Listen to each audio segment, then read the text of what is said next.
Congressman Murphy joins us now live. Congressman, thanks so much for joining us on the show. Good evening, Natasha. Hope you're doing well. Why did you vote no on today's funding bill?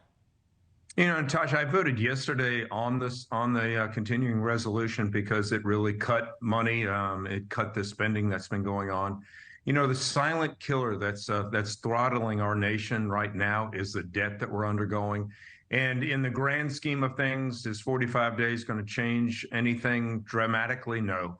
But I think we have to take a stand. I think we have to acknowledge that this is killing our nation.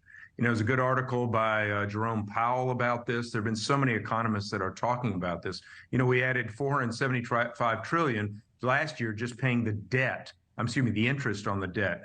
So while I don't, want to shut down the government, I think we have to take a stance at some point. And this bill just spent just too much. We can't continue to do things like we've always done them. Yeah, we do hear about this a lot, a concern about the debt. But what specific kind of spending cuts would make you change to a yes vote? Well, I think there's several different things, Natasha. I think the grand scheme of things, we have to look at all spending. You know, mandatory spending, Social Security, Medicare are our greatest pockets of spending. Those have not been reformed in 50 years. And so, being a physician, I still practice. I need to look, and we all need to look at Medicare, Social Security, reforming them, not cutting them back, reforming them, making sure the numbers work in some disregards.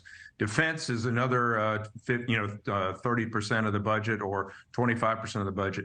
But non-discretionary, non-defense discretionary funding is what the CR yesterday did, and that was always a good play. That was a good place to start. I do want to ask you about the fire alarm incident quickly, because I know you posted on X or Twitter about this today.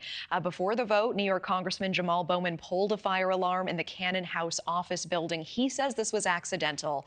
Now, your colleague, Representative Marjorie Taylor Greene, saying today that Bowman should be charged in the same manner as those charged with crimes stemming from the January 6th riots. What is your take? Isn't that a little extreme? Well, I mean, what does the law say? It says it prevent anything that does to prevent legislative proceedings moving forward is a felony. So yeah, he did this. And come on, Natasha, we can't honestly believe he thought it was a mistake when it says fire alarm on the whole thing. How many fire alarms have you and I seen in our entire lifetime? It delayed things. It made me move out of my building. No, this could have caused harm to people. It should be taken very seriously. And yeah, I'm not just saying this because he's a Democrat. Very seriously, but do you agree with Marjorie Taylor Greene here? Does it really rise to that level? Well, you mean a felony? Yeah, I mean, it's a felony. It's a felony anywhere in the country, especially here on federal ground. Sure it is. I do want to turn now quickly to the surge of migrants at the southern border with the time we have left. I was at a migrant camp at a police station in Chicago yesterday, and one of the stories we learned of a woman who miscarried in Texas. She was still bleeding when put on a bus to Chicago.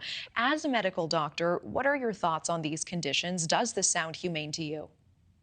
Well, Natasha, what's humane is not promising people that something you can't deliver. You've had an administration now that has absolutely opened our border. We cannot accept everybody, and we can't accept the volumes of people that we're having. I mean, this is now even Democrat sanctuary cities are understanding this. It was tragic circumstance what's happened with this child, but it's also tragic. I heard the report earlier that people are coming to the border and the cartels, which are absolute terrorists, are killing people because they don't have money. That's a true tragedy. We had operational control of our border during the Trump administration. We have nothing now. Terrorists, the cartels control our southern border. So if you want to be humane, we keep people where they are. We allow an orderly process of immigration into this country. I appreciate that. Once they are here, do you think it's humane for Governor Abbott to continue to bus people to different cities? Absolutely. I mean, Texas can't handle all these people. And, it's painful. Share the pain throughout the country. I mean, it's just absurd to think that Texas can absorb everything.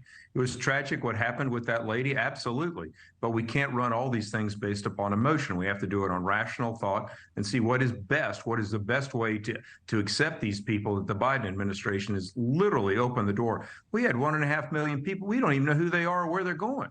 And so how is that right for national security? Yeah, it's tragic for that lady, and I feel sorry for her. Thankfully, she'll be okay. But we have to get operational control of our border.